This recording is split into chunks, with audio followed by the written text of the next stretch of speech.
Em março de 2009, Travis Kalanick e Garrett Camp estavam sentados num táxi em Paris, presos no trânsito frustrados, sem conseguir fazer com que nenhum carro aparecesse perto do hotel deles. A história diz que em algum lugar daquele engarrafamento, um deles virou para o outro e disse: "E se você pudesse tocar um botão no telefone e um carro preto aparecesse?" Em menos de um ano daquele passeio de táxi, eles tinham um protótipo rodando em São Francisco com 3 carros na rua e um nome que parecia piada de startup, UberCab. 5 anos depois, essa mesma empresa operava em mais de 50 cidades, valia mais de 40 bilhões de dólares e estava em guerra com reguladores em quase todos os continentes que tinham um sistema de medalha de táxi funcionando. Hoje a Uber completa mais de 25 milhões de viagens por dia, em mais de 70 países e movimenta um faturamento bruto anual na casa das dezenas de bilhões de dólares. Número antes de simpatia. Esse é o ponto de entrada. A imprensa cobriu essa história durante uma década como o conto de um aplicativo esperto que matou a indústria do táxi. Mas tem um problema sério em tratar o caso dessa forma. Não era uma brecha. Não era uma falha no sistema que um mau ator encontrou e explorou. Era a economia subjacente de um mercado de trabalho completamente exposta, sem nenhuma das camuflagens usuais. E uma vez que você entende o que a Uber realmente construiu, um mercado em tempo real que precifica o tempo humano a uma taxa que muda a cada minuto de acordo com a demanda, você começa a ver exatamente as mesmas mecânicas, apenas vestidas de forma mais educada, rodando dentro de toda a plataforma que já tentou vender mão de obra flexível como se fosse produto. Pegue a DoorDash, que embolsa algo entre 20% e 30% de cada pedido, e depende de uma frota de entregadores que aparece e desaparece conforme o volume do jantar. Pegue a Lyft, que copiou o modelo da Uber quase ponto a ponto e registrou prejuízos parecidos, rodando o mesmo motor de precificação.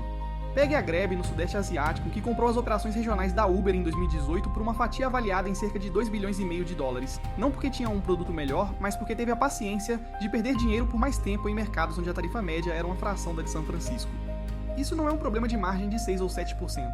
É um negócio que durante a maior parte da primeira década perdia mais dinheiro exatamente na proporção em que completava mais viagens.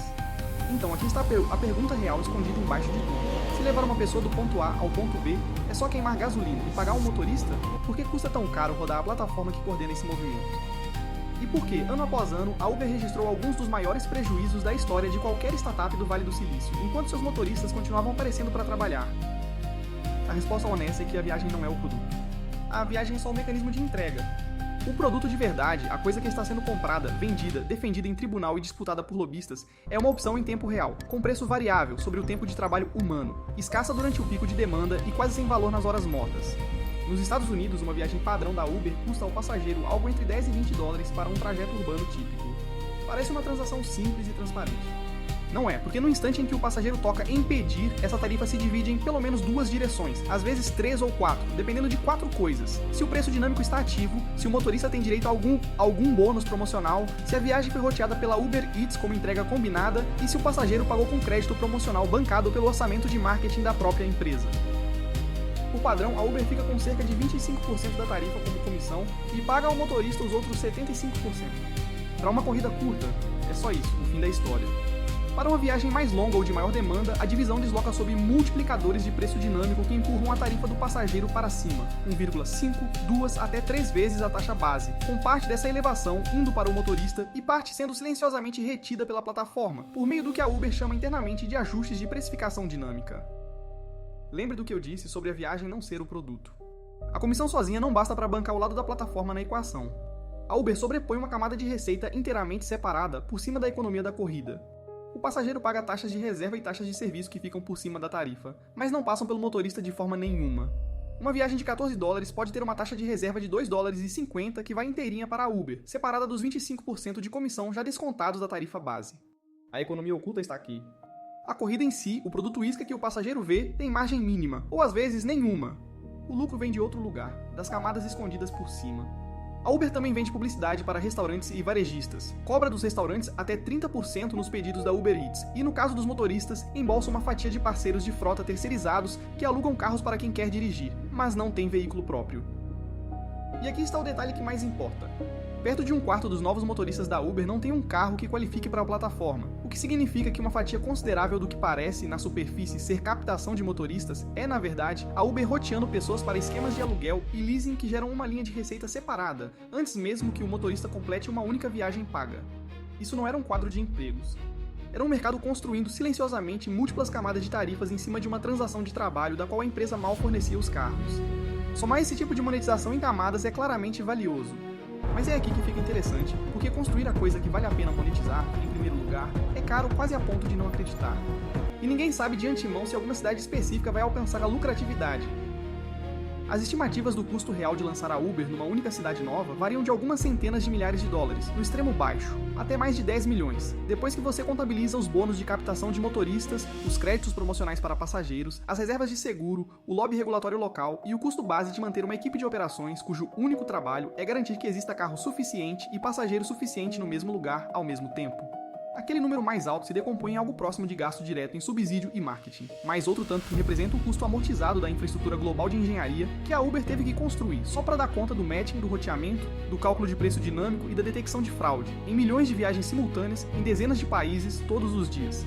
Críticos argumentam que esses números estão inflados pelo fato de a empresa subsidiar mercados jovens com o lucro dos maduros, o que significa que o dinheiro está, na prática, migrando de uma cidade que já funciona para uma que ainda não funciona. Custo. Mesmo as estimativas independentes mais conservadoras ainda colocam na casa de vários anos de operação subsidiada por mercado novo, antes que uma cidade alcance margem de contribuição positiva. Imagine 100 cidades em que a Uber entra durante uma janela de 5 anos. Dessas 100, talvez 30 produzam, em algum momento, margem de contribuição positiva consistente, aquele tipo de volume de viagem estável que cobre as operações locais e ainda dá lucro. Dessas 30, um punhado se torna mercado âncora, puxando volume suficiente para subsidiar regiões inteiras. E desse punhado, em média, só um número muito pequeno se torna o tipo de mercado urbano central que gera a maior parte da receita de corrida de um continente. Ponha isso numa matriz de 3 cenários, porque é assim que o auditor enxerga. Cenário 1, a metrópole densa, tipo São Paulo ou São Francisco. Faturamento bruto mensal por cidade na casa das centenas de milhões. Margem de contribuição madura de 20 a 35%. Lucro líquido real positivo depois de tudo amortizado. Cenário 2, a cidade média, capital de estado menor, faturamento bruto mais modesto, margem de contribuição ainda negativa nos primeiros 3 a 5 anos, só empata se o volume subir rápido. Cenário 3, a cidade pequena, interior longe do eixo, faturamento bruto ralo, custo de aquisição de motorista desproporcional, margem que provavelmente nunca empata e fica sendo carregada pela metrópole densa. O custo de toda cidade lucrativa que a Uber opera precisa carregar o custo das dezenas que nunca deram um empate. A pergunta que deveria estar te incomodando é esta. Se lançar um mercado novo é assim tão assimétrico, com fracasso sendo o desfecho padrão na maioria das cidades durante anos, como alguém justifica despejar bilhões de dólares numa rede de transporte? A resposta é que Wall Street não olha para uma plataforma de corrida da mesma forma que olha para uma companhia aérea ou uma empresa de logística. Olha mais como um operador de mercado cruzado com uma empresa de dados. Em transporte comum, o lucro escala mais ou menos com a utilização do veículo.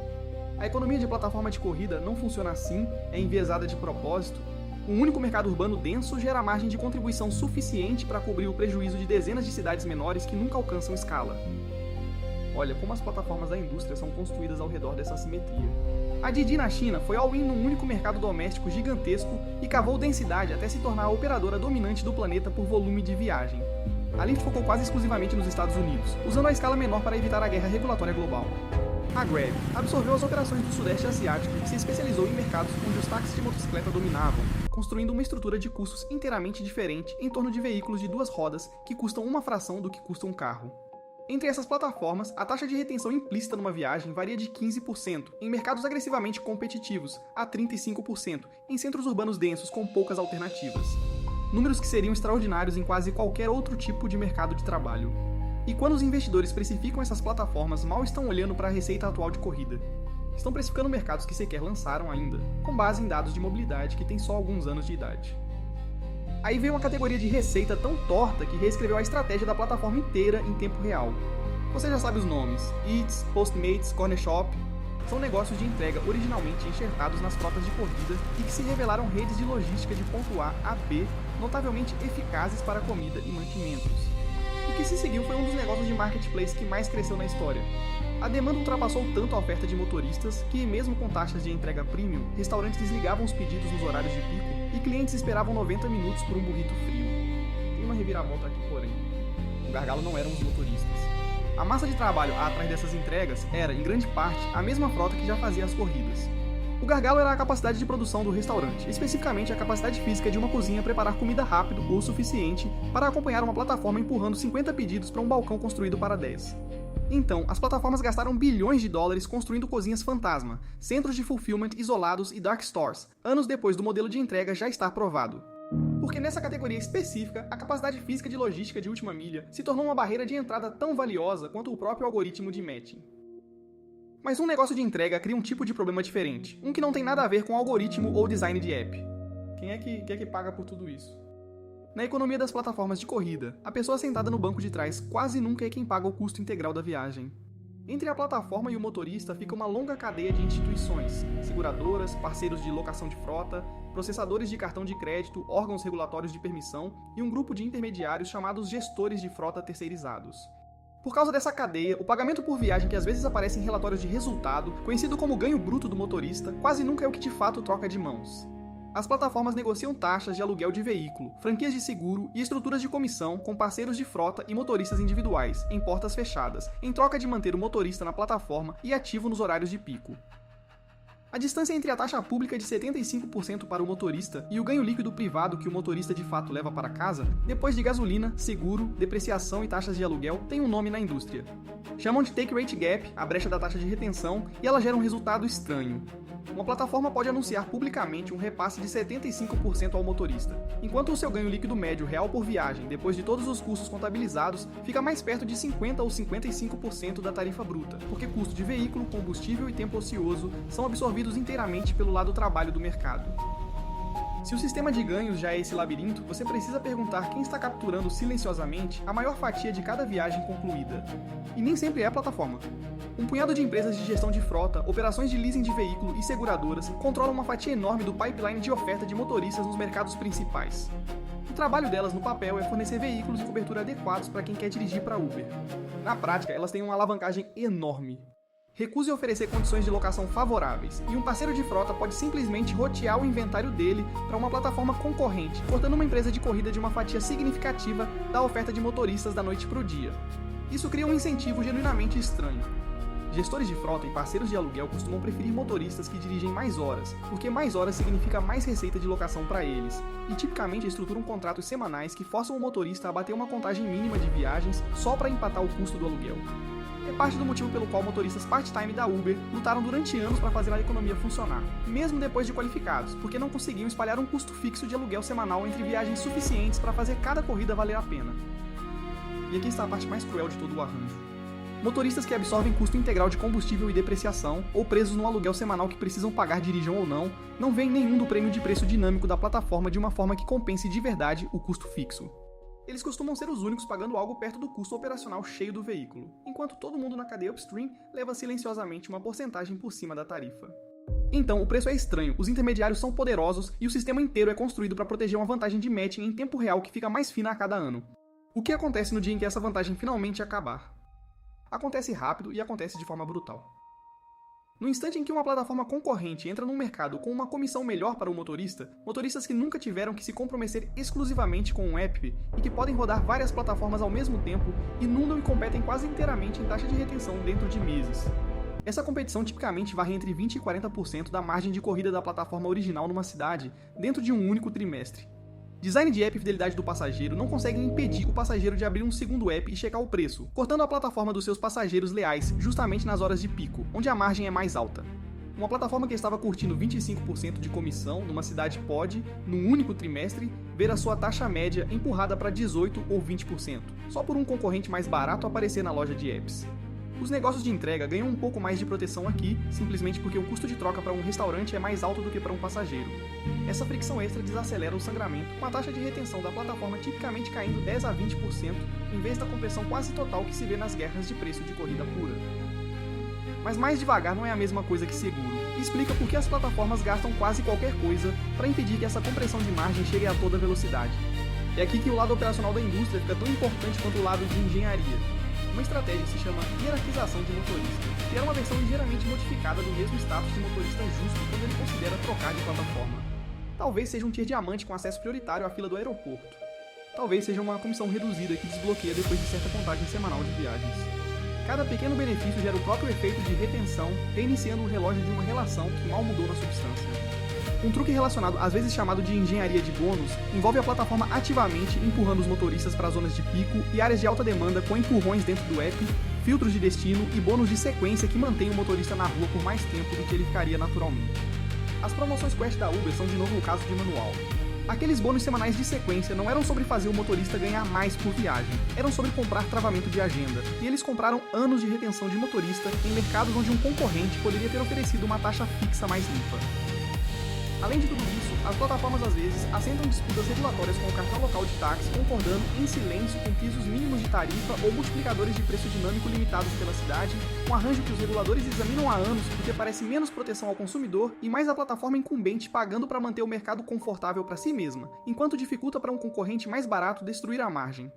Mas design de app e captura regulatória não são as únicas ferramentas. Cada vez mais, as plataformas simplesmente compram a concorrência antes que vire ameaça.